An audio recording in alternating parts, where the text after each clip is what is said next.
भगवान की। परम पूज्य आचार्य श्री आदिसागर महावीर कीर्ति विमल सागर जी गुरु महाराज की। परम पूज्य तपस्वी सम्राट आचार्य गुरुदेव सन्मते सागर जी गुरु महाराज की। परम पूज्य परंपराचार्य श्री 108 सौभाग्य सागर जी गुरु महाराज की। अहिंसा महे विश्व धर्म की।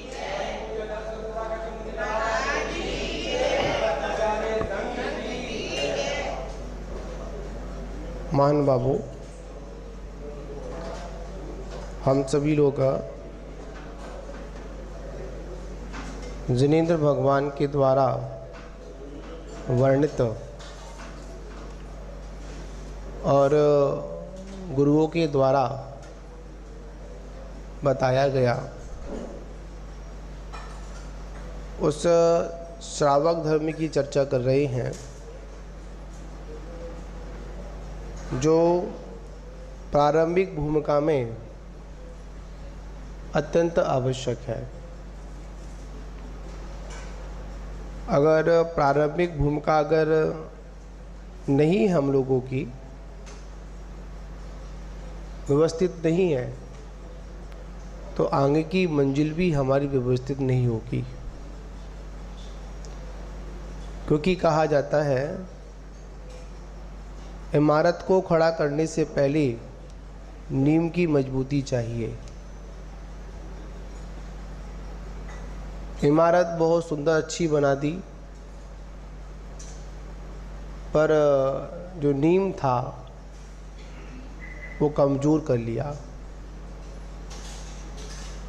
और जब नींव को कमज़ोर कर लिया तो क्या हुआ, इमारत चाहे कितनी भी सुंदर हो पर आगे चलकर थोड़ा सा हवा का झोंका आने से या पानी आदि आने से क्या होगा, वो इमारत का गिरना भी निश्चित है। जितनी तेज़ी के साथ में वो इमारत बनाई गई है, नींव मजबूत नहीं है, बस खड़ा खड़ा कर दिया तो क्या होगा, एक ना एक दिन उसका गिरना निश्चित है। उसी प्रकार आचार्य परवर कहते हैं आपने बाहरी व्रत आदि को स्वीकार कर लिया, बहुत अच्छी स्वाध्याय, बहुत अच्छा ज्ञान, बहुत अच्छी पूजा पाठ प्रारंभ कर दिया, पर आपकी नींव कमज़ोर है। और जब नींव कमज़ोर है तो कितना भी अच्छी पूजा पाठ करो, दिखने में तो अच्छी लगेगी पर थोड़ा सा हवा का झोंका आएगा तो कालांतर में वो गिरना भी निश्चित है। इसको कोई भी नहीं रोक सकता। क्यों? नींव कैसी है? हमारी कमज़ोर है। आचार्य भगवंतों ने जो दबाव किया, समझाया, बात बड़ी सुंदर कही। आप अपनी नींव को मजबूत करिए। श्रावक धर्म इसकी नींव है। क्या है? श्रावक धर्म में क्या है? नींव है। और मुनि धर्म इसके कलश है। क्या है? मुनि धर्म कलश है और श्रावक धर्म क्या है? नींव है। क्योंकि नींव के ऊपर ही वो कलशों का क्या होता है? कलशारोहण होता है, जब वो पूरा बनकर खड़ा हो जाता है।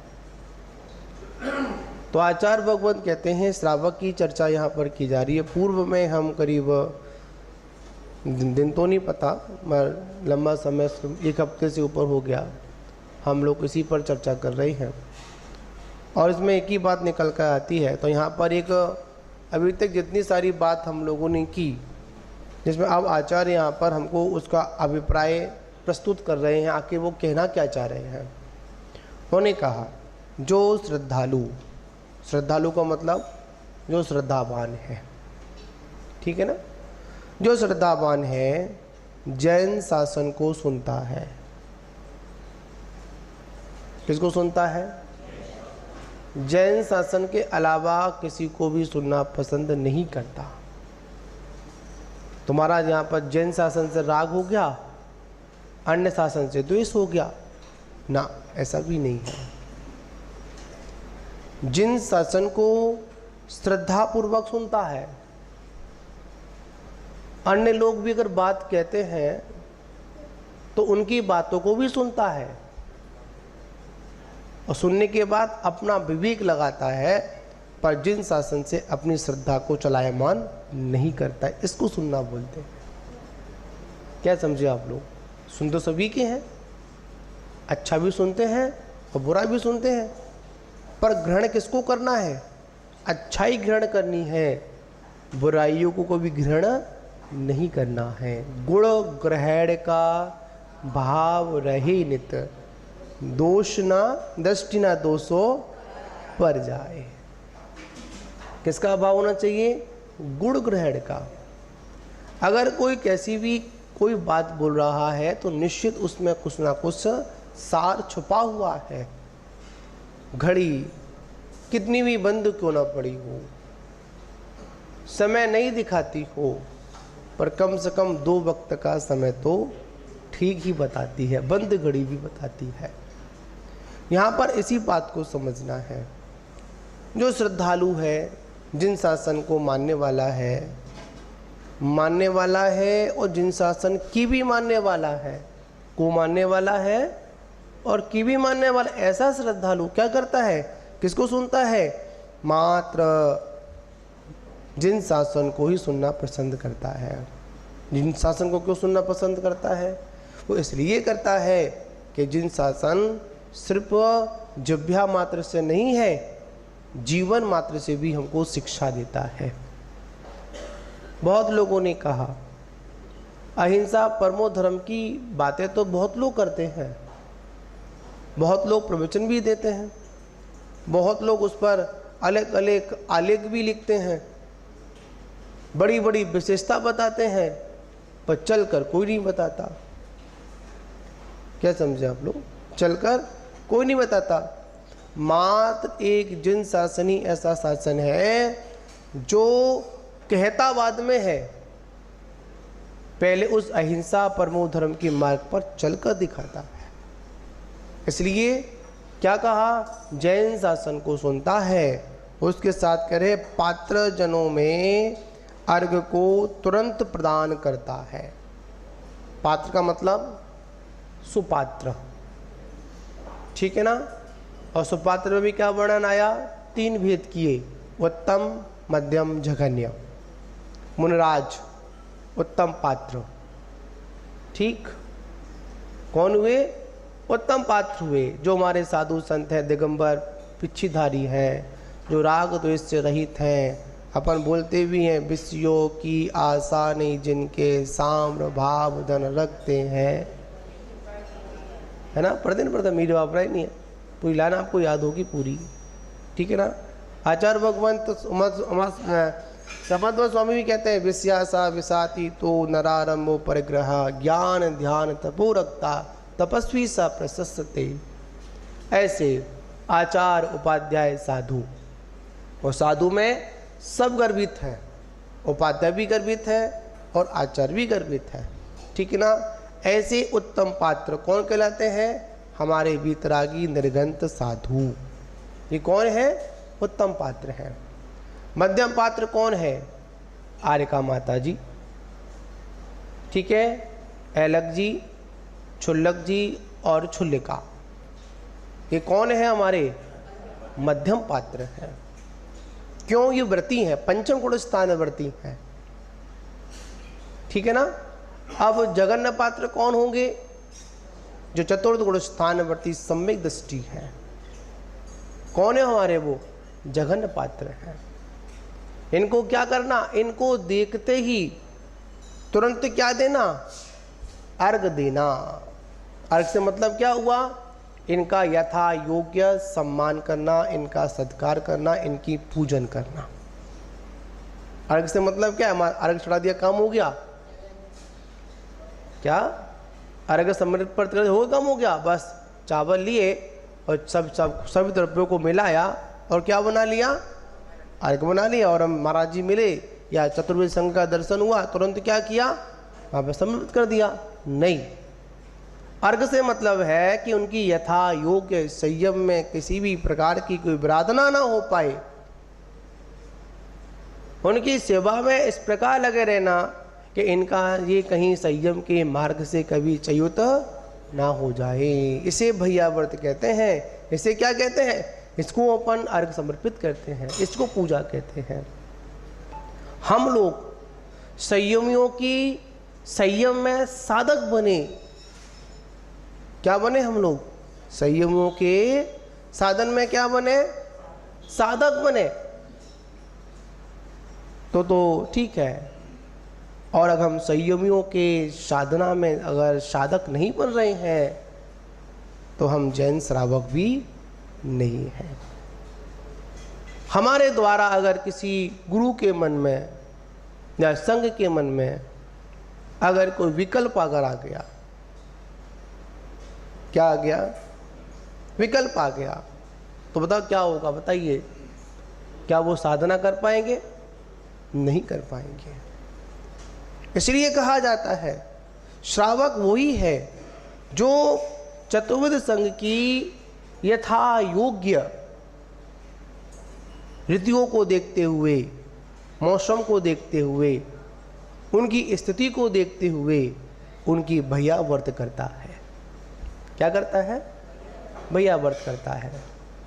मुनराज अगर बिहार कर कर आए हैं तो उनकी भैया व्रती किस प्रकार होगी? इसका भी ध्यान कौन रखेगा? श्रावक रखेगा। अगर मुनराज अगर उपवास आदि कर कर आ रहे हैं, उपवास चल रहे हैं, तो उसका ध्यान कौन रखेगा? श्रावक रखेगा। अगर मुनराज अध्ययन करने वाले हैं, उनको किस प्रकार भैया व्रत करनी है, किस प्रकार उनकी क्या करनी है? सेवा करनी है, किस प्रकार आहार चर्या आदि करानी है, इसका जिम्मेदारी किसकी है? श्रावक की जिम्मेदारी है। किस साधु का, किस संघ में किस साधु का स्वास्थ्य आदि खराब है, उसकी क्या प्रवृत्ति है, उसको क्या कब देना है, ये जिम्मेदारी किसकी है? ये जिम्मेदारी श्रावक की है। तो यहाँ पर क्या आया?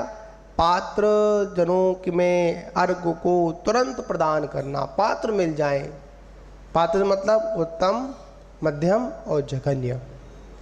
इन पात्र दान को दान देने का आचार्यों ने वर्णन किया। अगर आयु का बंध अगर पूर्व में हो गया है, त्रिंच का ही बंध अगर हो गया है, मनुष्य का भी अगर बंध हो गया है, तो यह कहाँ जाएगा? भोग भूमि का मनुष्य और त्रिंच बनेगा। और अगर आयु का बंध नहीं हुआ है तो यह जीव सम्यक्त के साथ में स्वर्ग और आगे परंपरा से मोक्ष का भी अधिकारी है। ऐसा आचार्यों ने पात्र दान के बारे में यहाँ पर बतलाया। और यहाँ पर कहा एवं सम्यक दर्शन का वर्णन करता है। किसका वर्णन करता है? सम्यक दर्शन का वर्णन करता है। यहाँ पर एक बड़ी सुंदर बात आती है, मैं इसको पूरा पढ़ दूँ फिर आपसे पूछूंगा।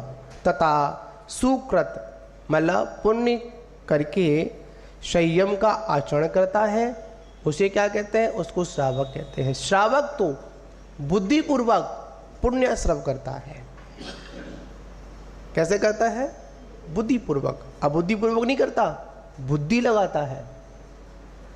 पापाश्रव को बुद्धिपूर्वक छोड़ता है और पुण्याश्रव को बुद्धिपूर्वक स्वीकार करता है। कौन करता है? श्रावक करता है।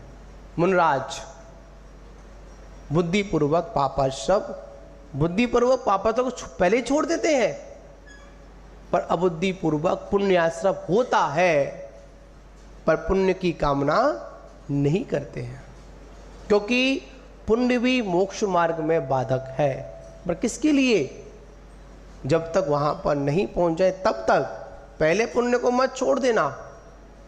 बहुत लोगों ने धारणा बना लिया है पुण्य भी संसार का कारण है, तो पुण्याश्रव क्यों करें? तो आचार्य कहते हैं नहीं, आपको पुण्याश्रव करना पड़ेगा। कब तक? जब तक आप उस भूमिका में प्रवेश नहीं कर जाए। तो यहाँ पर बात है, बड़ी समझने वाली बात है। अपन समझे पात्र जनों में अर्घ को तुरंत प्रदान करता है। एक क्वेश्चन आप लोगों से करूँगा मैं, क्योंकि आप लोग हमसे बहुत क्वेश्चन करते हो ना, तो यही मौका मिलता है। श्रावक की किला तो एक बार श्रावक से पूछ लूँ कि तुम लोग करते क्या हो, ठीक है ना? चलिए आप लोग बताएंगे। एक मान लिया जाए संघ का विहार चल रहा है, आपके क्वेश्चन आप सभी लोगों के लिए। संघ का विहार चल रहा है और आप वाहन से, क्योंकि पैदल चलते नहीं आप लोग क्या वाहन से चलते हैं, उसी तरफ से महाराज जी का संघ जा रहा है, चतुर्वेद संघ जा रहा है, उधर से आप लोग भी जा रहे हो। बताओ क्या करोगे? सच बोलना, जो मन में हो वो बोलना, देखा देखी मत बोलना, जो करते हो वो बोलना। फूफा है नमस्ते तो करते हो, वाहन रोक कर नमस्ते तो करते हो, अधिकांश करते हो ना। और जल्दी में हो तो है गाड़ी में से कर लेते हो, बहुत बढ़िया। श्रावक का कर्तव्य है जैसे ही चतुर्वेद संघ का दर्शन हो, रुको, नमोस्तु करो और 4 कदम जितना हो सके उतने कदम मुनिराज के साथ में चलो। अगर कोई साथ में ना हो, जहां तक उनका मुकाम है, जहां तक उनकी मंजिल है, वहां तक उनके साथ में चलो। ऐसे बिरले ही लोग करते हैं, हर कोई नहीं करता है। आजकल युवा पीढ़ियों में एक बड़ी स्थिति बन रही है, जब वो अपने फ्रेंड सर्कल के साथ में होते हैं, दिगंबर मुनिराज निकल जाते हैं, पर वो नमोस्तु नहीं करते हैं। क्या नहीं करते हैं? नमोस्तु नहीं करते हैं। क्यों? जो बगल में जो चल रहा है ना, उसका दोस्त, वो क्या बोलेगा, अरे तुम किनको नमोस्तु करते हो, उनके पास तन पर वस्त्र भी नहीं है। उस समय वो अपने को अपमानित समझते हैं, हम इनको नमोस्तु कैसे करें। महानुभावों, ऐसा नहीं करना, ऐसे बच्चों को संस्कार नहीं देना। वहां पर यह संस्कार देना कि जहां पर भी दिगंबर मुनि दिखाई दे, बड़ा सुंदर एक सूत्र आता है, राग में ना द्वेष में विश्वास दिगंबर भीष्म में।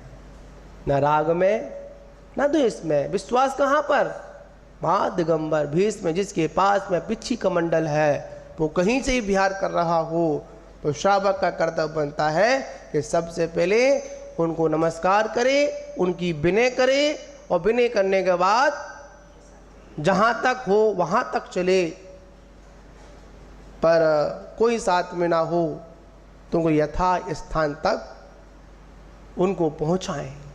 ये किसका कर्तव्य है? ये श्रावक का कर्तव्य है। यहां पर पात्रों को अर्घ देने की बात थी। यहां पर अर्घ से मतलब क्या हुआ?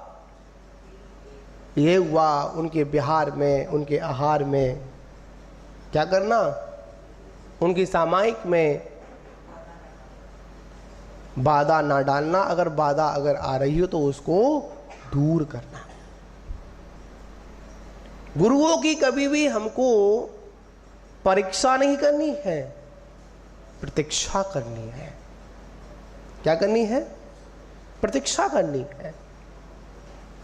भरत चक्रवर्ती भी अपने राजकाज को, कार्य को छोड़कर अपने सिंह द्वार पर खड़ा होकर किसकी प्रतीक्षा करता था? निर्गंत साधक की प्रतीक्षा करता था। कोई आ जाए और मैं क्या करूं? उनको अर्घ चढ़ाकर उनकी भैया व्रत करने का, उनको आहार दान देने का मुझे सौभाग्य प्राप्त हो। एक दिन बगल में ही कुटिया में खड़ा हुआ एक श्रावक था। लोगों की नज़रों में सम्राट हो सकता है, पर जो सत्कर्म कर रहा है, सत्कृत्य कर रहा है ना, तो उस समय वह सम्राट नहीं है, वो चक्रवर्ती नहीं है, वो तो मात्र एक पंचम गुण स्थान निवासी श्रावक है। कौन है? पंचम गुण स्थान वर्ती श्रावक है। एक कुटिया में खड़ा हुआ व्यक्ति भी है, गरीब। गरीब मतलब क्या? संपन्नता कमजोर है। और एक सम्राट खड़ा हुआ है, पड़गान हुआ, तो मुनिराज का पड़गान कहाँ हुआ है?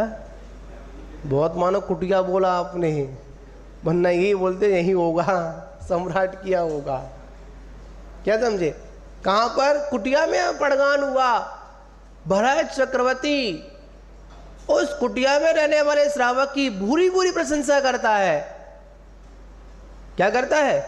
भूरी भूरी प्रशंसा करता है और ये कहता है कि आज सम्राट तुम हो, मैं तुम्हारे पुण्य के आगे कुछ भी नहीं हूं। क्यों? आज आपके यहां पर निर्गंत साधु का पड़गान हुआ, आपने आहार दान देकर साथ से पुण्य का अर्जन किया, पात्र का दान दिया। ये किसके कर्तव्य हैं? साधु के या श्रावक के? श्रावक के है ना। तो यहां पर कहा क्या कर? जो श्रद्धालु जैन शासन को सुनता है। सुनो, किसको सुनो? जैन शासन को सुनो, और जैन शासन में सारी बात सुनो, वो वाली बात मत सुनो जो हमको अच्छी लगती हो। अगर मुनिराज अगर श्रावक की बात करें, अरे महाराज ने तो गलत विषय ले लिया, ये विषय समझ नहीं आता है, क्या करें महाराज? सुबह उठते हैं, शाम हो जाती है, 1 मिनट का भी क्या नहीं है, समय नहीं है। तो समय किसके पास? समय तो किसी के पास नहीं है। याद रखना, समय वही है जो समय ऋषभदेव के समय था, वही समय है जो 24 भगवान के पास समय था, वही समय है हमारे पूर्वाचार्यों के पास था, वही समय है जो पूर्व के श्रावकों के पास था। समय में कोई परिवर्तन नहीं हुआ। कहते हैं ना कि समय बदल गया, समय बदल गया, समय बदल गया। समय नहीं बदला, मात्र हमारा जीवन जीने का ढंग बदल गया। पहले भी 24 घंटे होते थे, 7 हफ्ते होते थे, 12 महीने होते थे और 5 वर्ष का युग होता था। वही सूरज थे, वही चंद्रमा है। तभी भी पूरा सूरज से उगता था, आज भी पूरब सूरज से उगता है।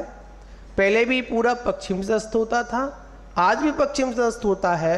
सब कुछ वही है, कुछ नहीं बदला है। प्रकृति ने कुछ नहीं बदला है। अगर बदला है तो हम लोगों ने अपने जीवन का तरीका बदल लिया है। हम उस ढंग से जीते ही नहीं हैं। आज हम लोग बिजी नहीं हैं, आज हमने अपने को बिजी बना रखा है, कर रखा है। तो आचार्य कहते हैं किसको सुनो? जिन शासन को सुनो। कैसे सुनो? श्रद्धालु होकर सुनो। जब तक श्रद्धालु नहीं होंगे, जब तक पिपासु नहीं होंगे, जब तक तुम्हारे कर्म का एक भी गांठ ढीले पड़ने वाली नहीं है। तो क्या करना है हम लोगों को? आप लोगों को कोई मुनिजन मिल जाए, संग मिल जाए, तो क्या करें? अपन यथा योग्य रीति से उन्हें अर्घ समर्पित करें। तुरंत करें, विलंब ना करें, देरी ना करें, किसी से पूछे नहीं। अरे पूछ के बताएंगे, रुक जाओ अभी नहीं है जी, नहीं है, बहुत सारी बातें होती हैं। पर नहीं, हम सभी को बड़े सावधानी के साथ में अपने श्रावक धर्म की नींव को क्या करना है? मजबूत करना है। और जिस दिन श्रावक रूपी नींव मजबूत हो जाएगी तो हमको भी इस काल में आगम के युक्त चर्या करने वाले हर गुरु दिखाई देंगे। क्या समझे? जब नींव कैसी हो जाएगी? मजबूत हो जाएगी। ठीक है ना? तो नींव ही आपकी डमाडोल है तो मकान तो, इमारत तो हिलेगा ही, इसको कोई भी नहीं रोक सकता है। आचार्य कहते हैं नींव मजबूत करिए, तुम्हारे सारे कार्य संपन्न होंगे। इसी के साथ विराम। जय बोलो महावीर भगवान की जय। चलिए, भैया व्रत करता है। क्या करता है?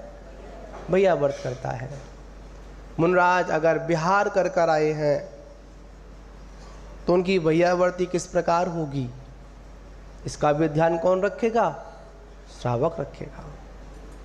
अगर मुनिराज अगर उपवास आदि कर कर आ रहे हैं, उपवास चल रहे हैं, तो उसका ध्यान कौन रखेगा? श्रावक रखेगा। अगर मुनिराज अध्ययन करने वाले हैं, उनको किस प्रकार भैया व्रत करनी है, किस प्रकार उनकी क्या करनी है, सेवा करनी है, किस प्रकार आहार चर्या आदि करानी है, इसका जिम्मेदारी किसकी है, श्रावक की जिम्मेदारी है।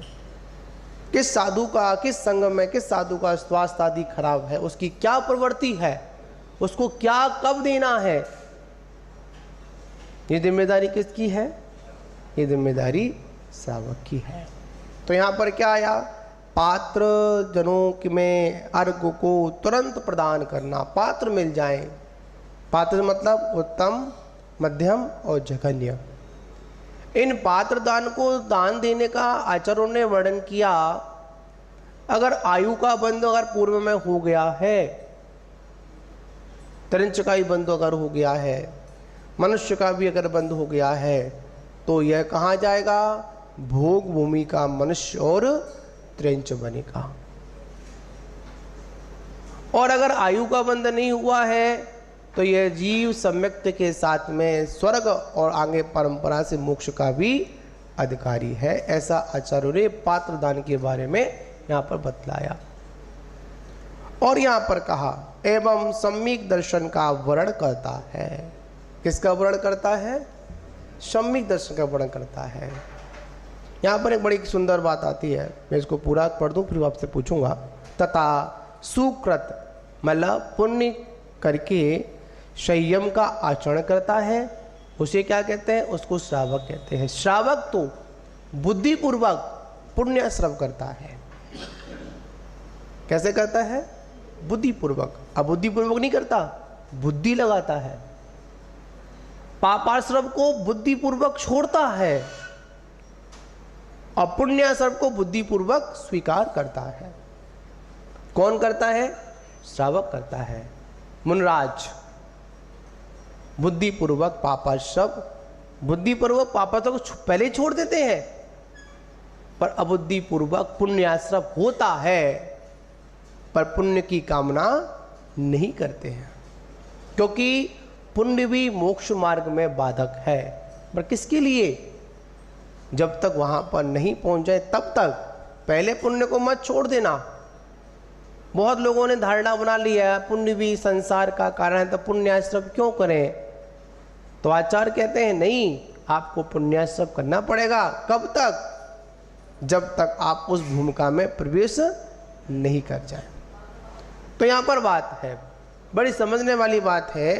अपन समझे पात्र जनों में अर्घ को तुरंत प्रदान करता है। एक क्वेश्चन आप लोगों से करूँगा मैं, क्योंकि आप लोग हमसे बहुत क्वेश्चन करते हो ना, तो यही मौका मिलता है श्रावक की किला। तो एक बार श्रावक से पूछ लूँ कि तुम लोग करते क्या हो, ठीक है ना। चलिए आप लोग बताएंगे।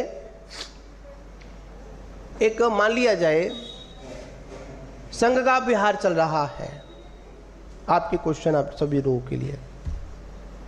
संघ का विहार चल रहा है और आप वाहन से, क्योंकि पैदल चलते नहीं आप लोग क्या वाहन से चलते हैं, उसी तरफ से महाराज जी का संघ जा रहा है, संघ जा रहा है, चतुर्वेद संघ जा रहा है, उधर से आप लोग भी जा रहे हो। बताओ क्या करोगे। सच बोलना, जो मन में हो वो बोलना, देखा देखी मत बोलना, जो करते हो वो बोलना। पुप्पा है, नमस्ते तो करते हो, वाहन रोककर नमस्ते तो करते हो, अधिकांश करते हो ना। और जल्दी में हो तो है, गाड़ी में से कर लेते हो, बहुत बढ़िया। श्रावक का कर्तव्य है जैसे ही चतुर्थ संघ का दर्शन हो, रुको, नमोस्तु करो और 4 कदम जितना हो सके उतने कदम मुनिराज के साथ में चलो। अगर कोई साथ में ना हो, जहां तक उनका मुकाम है, जहां तक उनकी मंजिल है, वहां तक उनके साथ में चलो। ऐसे बिरले ही लोग करते हैं। हर कोई नहीं करता है। आजकल युवा पीढ़ियों में एक बड़ी स्थिति बन रही है, जब वो अपने फ्रेंड सर्कल के साथ में होते हैं, दिगंबर मुनराज निकल जाते हैं, पर वो नमोस्तु नहीं करते हैं। क्या नहीं करते हैं?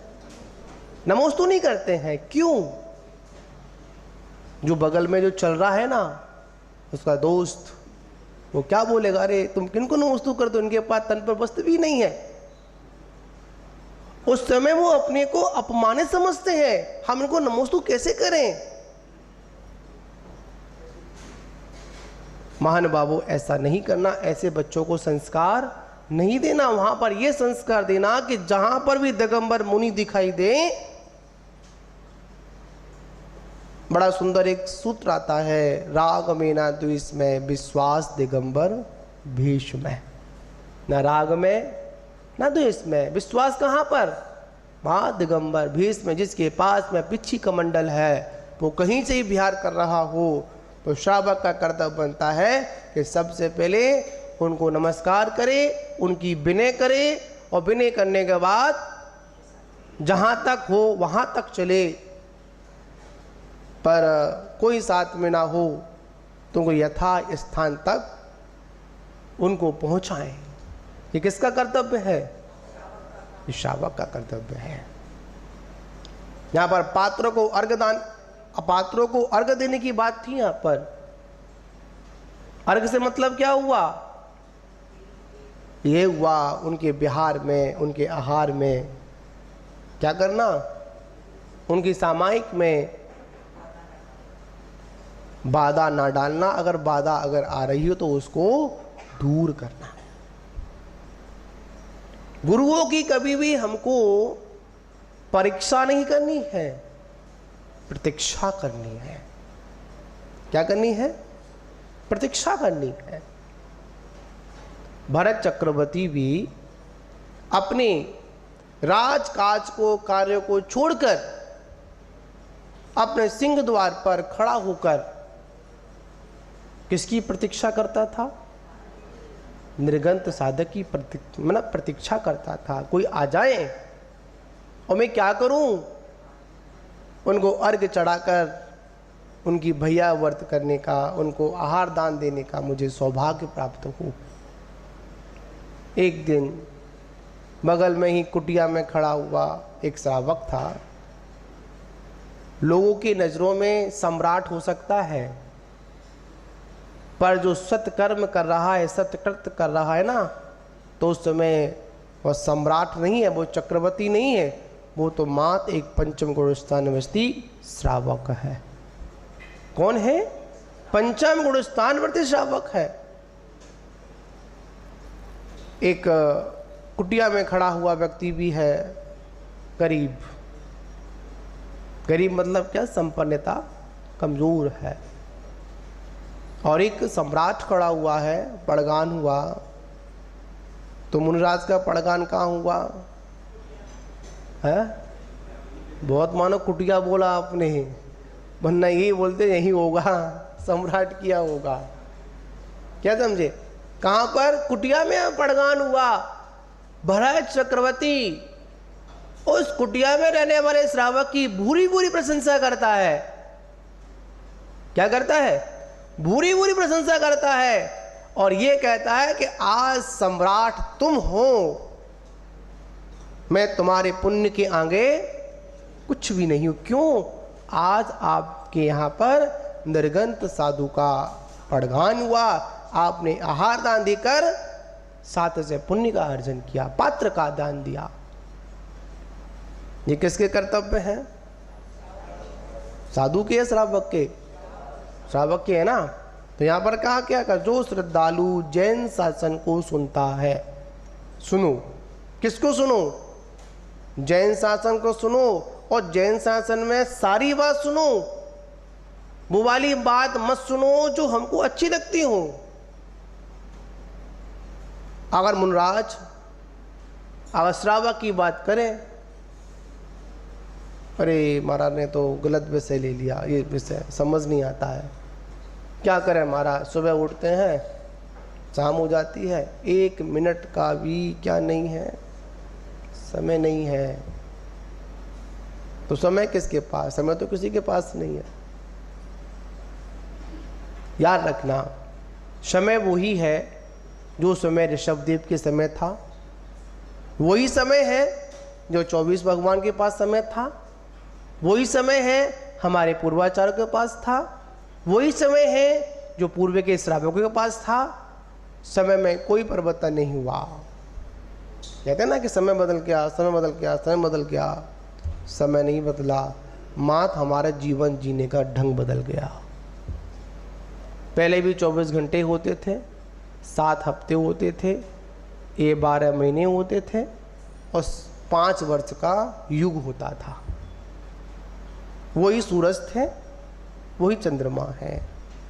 तभी भी पूरा सूरज से उगता था, आज भी पूरब सूरज से उगता है। पहले भी पूरा पश्चिम से अस्त होता था, आज भी पश्चिम से अस्त होता है। सब कुछ वही है, कुछ नहीं बदला है। प्रकृति ने कुछ नहीं बदला है। अगर बदला है तो हम लोगों ने अपने जीवन का तरीका बदल लिया है। हम उस ढंग से जीते ही नहीं हैं। आज हम लोग बिजी नहीं हैं, आज हमने अपने को बिजी बना रखा है, कर रखा है। तो आचार्य कहते हैं किसको सुनो? जिन शासन को सुनो। कैसे सुनो? श्रद्धालु होकर सुनो। जब तक श्रद्धालु नहीं होंगे, जब तक पिपासु नहीं होंगे, जब तक तुम्हारे कर्म का एक भी गांठ ढीले पड़ने वाली नहीं है। तो क्या करना हम लोगों को? आप लोगों को कोई मुनिजन मिल जाए, संग मिल जाए तो क्या करें? अपन यथा योग्य रीति से उन्हें अर्घ समर्पित करें। तुरंत करें, विलंब ना करें, देरी ना करें। किसी से पूछे नहीं, अरे पूछ के बताएंगे, रुक जाओ अभी नहीं है जी, नहीं है, बहुत सारी बातें होती हैं। पर नहीं, हम सभी को बड़े सावधानी के साथ में अपने श्रावक धर्म की नींव को क्या करना है? मजबूत करना है। और जिस दिन श्रावक रूपी नींव मजबूत हो जाएगी तो हमको भी इस काल में आगम के युक्त चर्या करने वाले हर गुरु दिखाई देंगे। क्या समझे? जब नींव कैसी हो जाएगी? मजबूत हो जाएगी। ठीक है ना? जब नींव ही आपकी डमाडोल है तो मकान तो, इमारत तो हिलेगा ही। इसको कोई भी नहीं रोक सकता है। आचार्य कहते हैं नींव मजबूत करिए, तुम्हारे सारे कार्य संपन्न होंगे। इसी के साथ विराम। जय बोलो महावीर भगवान की जय। चलिए। सूरी सौभाग्य गुरु तेरी तपसा देना, मन में भक्ति जगाई आनंद आ गया। तेरे दर्शन को जब हम चरण झुके, तेरे दर्शन को जब हम चरण में झुके, एहसास से घटा की आनंद आ गया। सूरी सौभाग्य गुरु तेरी तपस्या देना, मन में भक्ति जगाई।